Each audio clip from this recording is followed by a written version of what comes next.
Hey guys, welcome to Brian's Garage. Today we're going to talk about adding a spare tire hoist to your 1967 to 72 Chevy and GMC pickups. I believe this works on long beds because I have a C20 and it works just fine. I assume half ton and maybe even 1 ton might be the same, but I don't know about short beds. You guys will have to figure that out on your own. Anyway. As you know, the spare tire on a 3/4 ton truck with steel wheels is extremely heavy, and the original design had you hossing that thing into position underneath the truck, and that's just no fun. So I decided I'd put a spare tire hoist in there to make everybody's life a little easier. Hope I never have to use it, but if I do, this will make my life much easier. So I went to the salvage yard and I found this particular hoist. This one here is from I believe 1992 to 2014 Ford van. So I think I pulled this off 3/4 ton, but I think the half ton, the E150, E250, and E350 are all the same.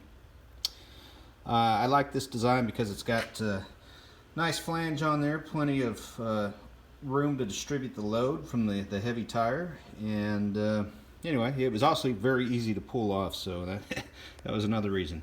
Now at the same time, I also grabbed the jack and the crank, which cranks the jack and also cranks into this socket right here, and it all works very nice. The jack fits nicely underneath the rear axle of my truck and underneath the control arm shaft on the front suspension, so it works very nice. So how do I do this? Well, it only took a couple parts. First part is this piece of angle iron. Well, it's not angle iron, it's actually made from 10 gauge steel, and I just took and bent it. It's 135 thousandths thick. In layman's terms, that's an 1/8 inch. And it's real simple. It's just, I don't know, what is it? 8 5/8 long by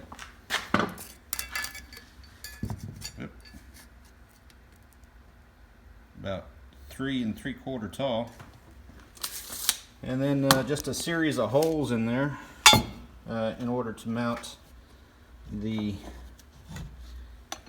guy here on there, and it mounts on there kind of like that.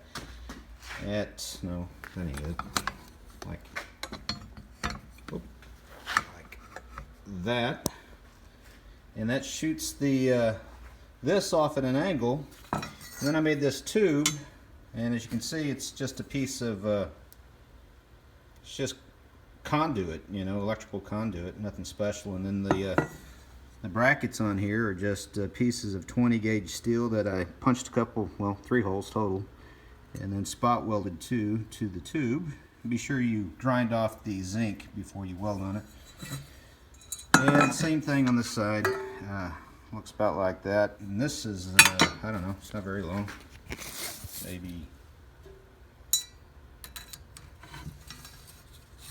what is it? That's nice.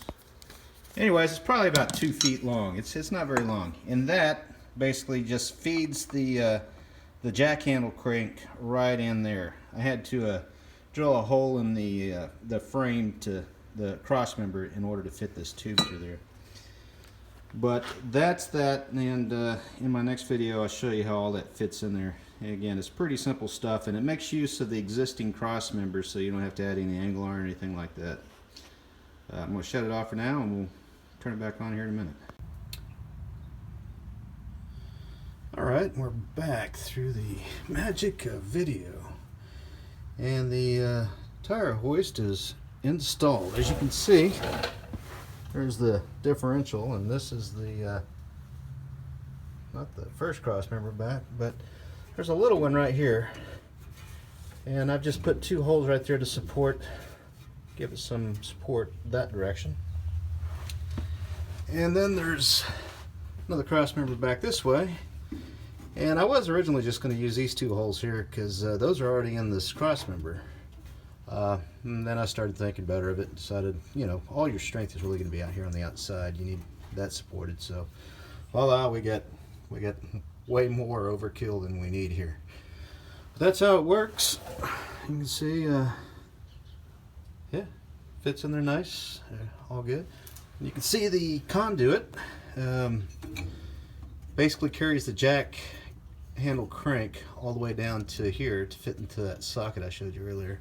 Had to drill this hole with a hole saw through the frame cross member.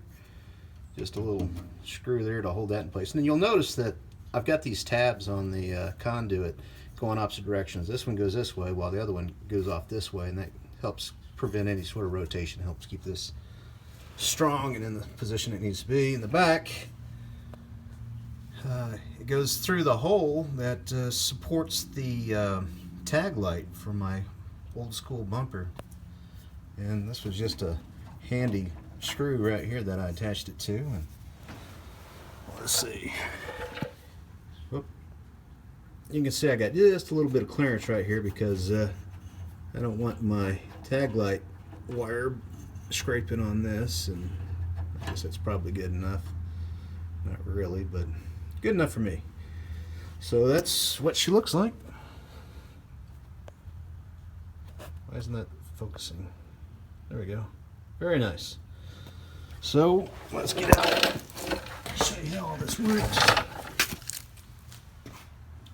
Oh, there's the super heavy old school wheel, and that is your crank that came out of the F2 or E250 van.